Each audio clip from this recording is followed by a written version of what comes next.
Last weekend, I decided to spend some quiet time at my lake cabin. It's a place I go when I need peace, far away from noise and stress. But this trip was a little different. I wasn't just there to relax. I had arranged a private meeting with the state attorney general inside my cabin. He was coming to discuss some issues about local community rights, and we wanted a quiet, neutral place for the conversation. No one was supposed to know about it. Just as we sat down with coffee and opened our notes, I heard loud banging at the door. At first, I thought it was maybe a neighbor checking in, but then I heard a familiar screechy voice. It was Corinne, the president of the HOA, who had been harassing me for months. She always claimed that my cabin somehow fell under her HOA rules. Even though I had legal proof that it didn't, she would show up, make threats, and demand I pay fees I didn't owe. Today, she had apparently reached her breaking point.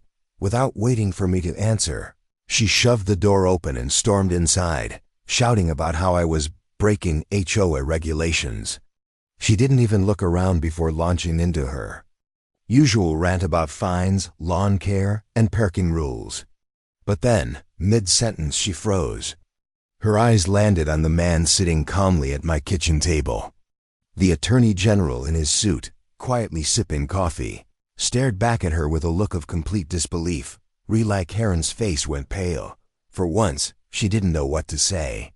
She stammered about how I was trespassing, how the cabin should be under her control, and how she was just doing her duty.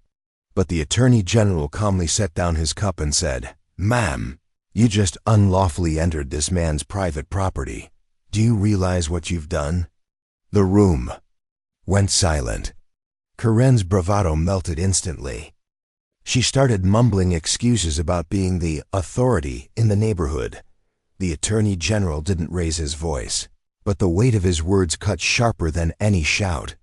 He told her that she had no jurisdiction over my property, that her behavior was harassment, and that she had just committed a serious violation by barging in uninvited. Corinne tried to laugh it off, but her voice shook. I could see the fear in her eyes as reality finally hit her. The Attorney General pulled out a small notebook and wrote something down. He told her that her actions would be reported and investigated. He even reminded her that people in leadership positions, like HOA boards, could be held personally responsible for abuse of power. Corinne's jaw dropped. For the first time, she realized her so-called authority didn't make her untouchable. When she finally left, slamming the door behind her, the Attorney General looked at me and smirked. "Well," he said, "that was an unexpected case study in abuse of power." We both laughed, but deep down I felt a huge wave of relief. That day taught me something. Important bullies often think they're the biggest authority in the room, until they walk into a space where real authority is sitting quietly with a cup of coffee.